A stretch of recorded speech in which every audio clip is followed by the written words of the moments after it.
देखो, मुझे लगता है बरेलवियों का रॉन्ग नंबर लग गया है, और अगर सही नंबर लगा है तो ये साबित करें कि अगर बरेलवी अहले सुन्नत हैं तो सुन्नत से 11वीं मनाना साबित करें। अगर बरेलवी अहले सुन्नत हैं तो सुन्नत से कब्रों पर चादरें और फूल चढ़ाना साबित कर दें। अगर बरेलवी अहले सुन्नत हैं ये जाहिल सवाल कर रहा था, अगर बरेलवी अहले सुन्नत वल जमात हैं तो ये साबित करें कि 11वीं शरीफ क्यों करते हैं।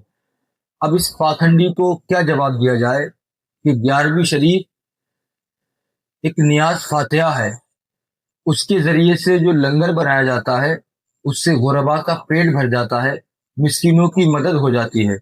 अब मैं ये बताता हूँ कि गौसे पाक की नियाज करना ये मुस्तहब काम है, ये नाजायज़ और हराम नहीं है। मैंने साबित किया कि हुजूर सल्लल्लाहु ताला अलैहि वसल्लम के बताए हुए रास्ते पर और सहाबा के तरीके पर अल्हम्दुलिल्लाह बरेली कल भी अमल कर रहे थे और आज भी अमल कर रहे हैं। 11वीं शरीफ के नाम से अगर नियाज कर ली तो सिर्फ नाम देने की बुनियाद पर क्या वो नाजायज हो सकता है? इसका जवाब ये आलिम दे करके जाएगा। ये आलिम नहीं है, जाहिल है, इसका जवाब खुद दे करके जाएगा। और दूसरा जवाब ये है कि इसने पूछा कि कब्रों पर फूल डालना और चादर डालना कहाँ से साबित है, जबकि कुरान मजीद में अल्लाह ने फरमाया कि हर वो चीज जो हरी होती है, खिली हुई होती है, जमीन और आसमान में जितनी चीजें हैं सब अल्लाह की तस्बीह और उसकी तहरीर बयान करती हैं।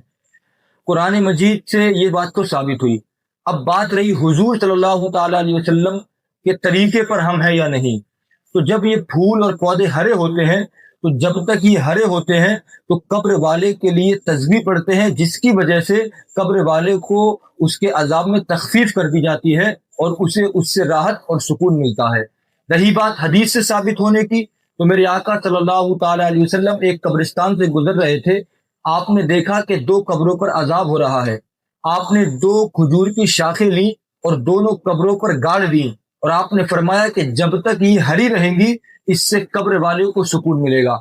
मैंने कुरान से भी साबित किया और हदीस मुस्तफ़ा से भी साबित किया कि कब्र पर फूल क्यों डाले जाते हैं। रही बात चादर की, तो कब्र की अजमत बताने के लिए चादर डाली जाती है ताकि इंसान समझ ले कि ये किसी आम इंसान की कब्र नहीं बल्कि किसी अल्लाह वाले की कब्र है। मैंने दोनों चीजें साबित की कि 11वीं शरीफ की फातिहा और कब्रों पर फूल और चादर डालना, 2 चीजें मैं साबित कर चुका। तेरे हर सवाल का जवाब मैं दूंगा।